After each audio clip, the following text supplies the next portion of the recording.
Novamente, aqui até tem o gânglio gasserion. Já pegaram o nome do cara e, né, transformaram num adjetivo. Tá o gânglio de Gasser. Mas é uma outra visão, que dá para ver direitinho, olha, o núcleo, o trigêmeo, ele emerge na ponte, ele é um nervo contínuo com seus 3 ramos, certo? E só que ele tem componentes ao longo do horizonte encefálico, no mesencéfalo, na ponte e no bulbo, certo? E as 3 divisões são chamadas de V1, V2 e V3. Na verdade, não é correto dizer V1, V2, V3, porque esse V aqui não é V de letra, mas é o V do romano quinto par, tá certo? Fala V1, V2, V3. E vocês devem ter visto com o Donato a questão dos dermátomos. O que é um dermátomo? O dermátomo é uma região da pele que é inervada por um nervo que está saindo de um segmento da medula espinal. Porque na medula espinal, vocês devem lembrar, os segmentos eles saem muito de acordo com o nível da coluna vertebral. Eles saem então você tem os segmentos são numerados. Então C1, C2, C3, depois T1, T2, T3, é C cervical, torácico, lombar e sacral. Então, normalmente aquela raiz inerva uma determinada região que fica relativamente segmentada. Então você tem os dermátomos. Para ter uma ideia, o dermátomo que passa aqui na região do umbigo, como referência, é o T10. O que significa isso? É o nível 10 de uma raiz torácica. Muito bom. Então, da mesma forma que tem esses dermátomos espinais, existem dermátomos trigeminais. Então, essa região da cabeça, se você levar uma pedrada na testa, o ramo que vai estar detectando aquilo, que vai estar sendo responsável por detectar aquela sensação, pode ser um beijinho na testa, não importa, vai ser o ramo oftálmico. Se for na região mais intermediária do rosto, vai ser o maxilar. E se for mais inferior, vai ser o ramo mandibular. Já essa região aqui posterior da cabeça e do pescoço já não é mais trigeminal, é cervical. Então, em nervo espinal, são os nervos cervicais superiores, C1, C2, que inervam aqui. Então, é aquela coisa, se eu levar uma pancada, se uma pulguinha me picar a nuca aqui, a parte posterior da cabeça, essa sensibilidade é cervical. Se for na frente, é trigeminal.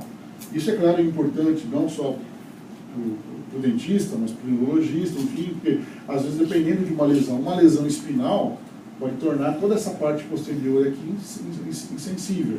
Já uma lesão maxilar, uma lesão no ramo, uma lesão seletiva, ou, sei lá, foi fazer uma cirurgia e o cirurgião bifou o ramo maxilar do trigêmeo. Ele vai ter uma perda de sensibilidade nessa região aqui que está intermediária aqui no meio, certo? Só tomar um certo cuidado, porque essa fronteira aqui ela não é absoluta como está no desenho.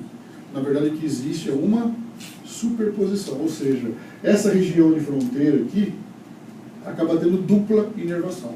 Então, essa transição não é abrupta como o desenho sugere, mas ela tem uma superposição que é muito boa, porque dá uma certa redundância aí na nossa sensibilidade. E, para encerrar essa introdução ao polistomato gnático, tem que lembrar que a polistomato gnático não é só sensorial. Você tem uma parte motora.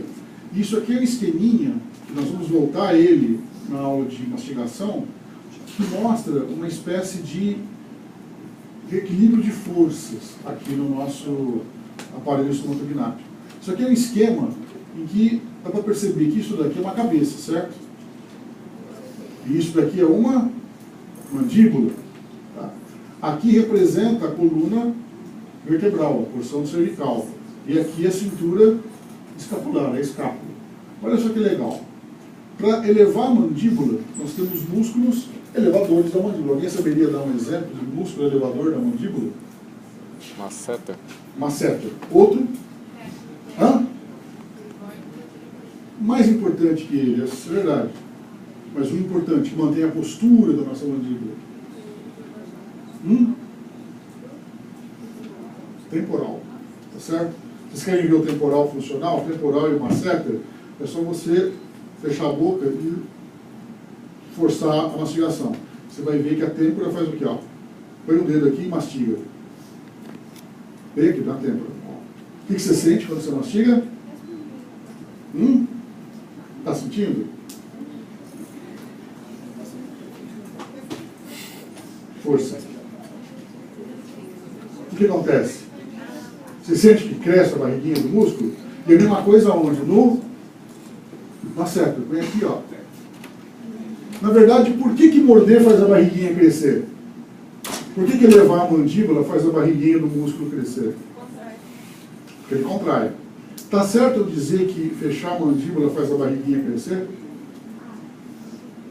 Na verdade, é justamente o contrário. Porque o músculo encurta, ele levanta a mandíbula. E aí, é claro, a barriguinha dele cresce. Então, na verdade, não é que eu elevando a mandíbula subindo, causa o músculo ficar gordinho. Ao contrário. O músculo ficando gordinho é porque ele está encurtando. E ele encurtando, ele está elevando a mandíbula. Tá certo? Então, olha só. Músculos elevadores da mandíbula, fundamentalmente, ou principalmente, masseter temporal. Mas tem músculos também que são o quê? Depressores da mandíbula. E esses músculos têm uma estrutura muito interessante, porque, olha só, você tem dois grupos musculares que se articulam num osso que é perdidão. Talvez seja um caso único de um osso no corpo que não se articula com nada. Ele é uma espécie de âncora entre dois grupos musculares, que é o chamado osso ióide.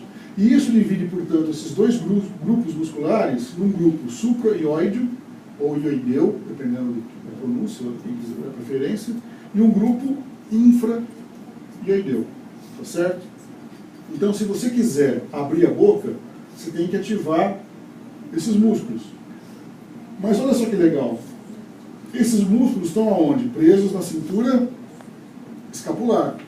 Que, por outro lado, está ligado na parte posterior da cabeça por músculos cervicais posteriores.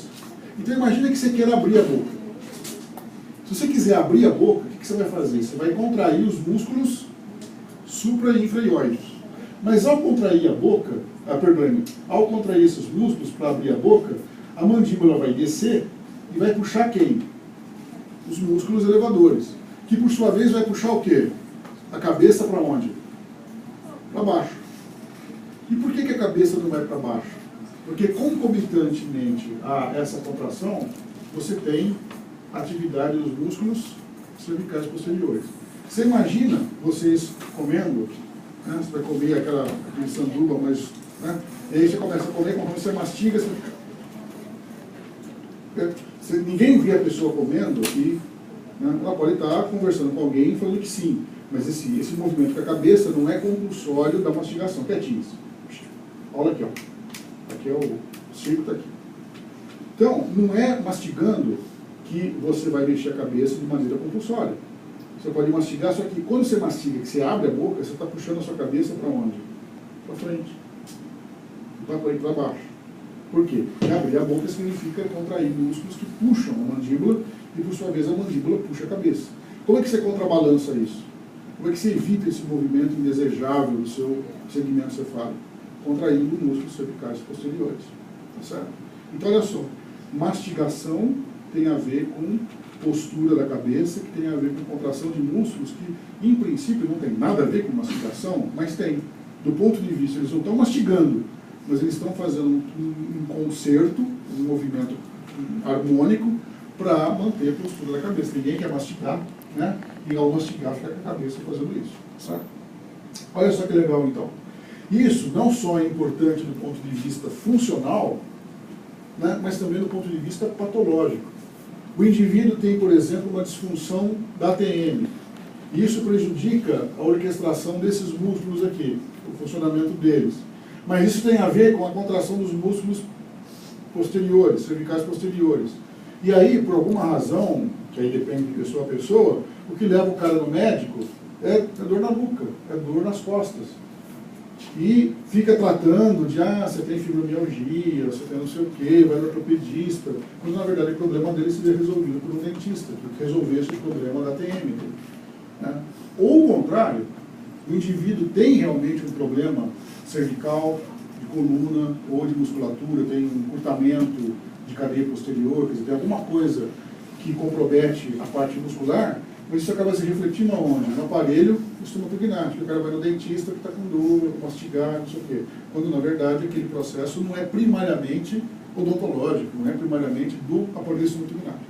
Então, como eu falo nesse curso sempre para o odonto, vocês não estão tratando a boca, vocês não estão tratando o dente, vocês não estão tratando apenas o aparelho estomatognate. Seria muito bom se o aparelho estomatognatico fosse sozinho no consultório e você pudesse olhar para ele. Mas, infelizmente, o aparelho estomatognatico traz junto com ele um corpo que pode ser hipertenso, pode ser hemofílico, tá certo? Pode ser, tem insuficiência renal, pode ser hipertireoideu. Então, a hora que você não vai pegar e falar, não, o que eu vou fazer aqui fica isso aqui. Porque a hora que você dá uma injeção no camarada, você faz uma incisão no indivíduo hipertenso, vai sangrar. O aparelho estomatognatico pode sangrar como qualquer outra parte do corpo que está num corpo hipertenso, como qualquer cirurgia, é uma cirurgia. Então, se você não souber se o indivíduo tem um distúrbio de coagulação e for fazer uma incisão nesse camarada, é a mesma coisa.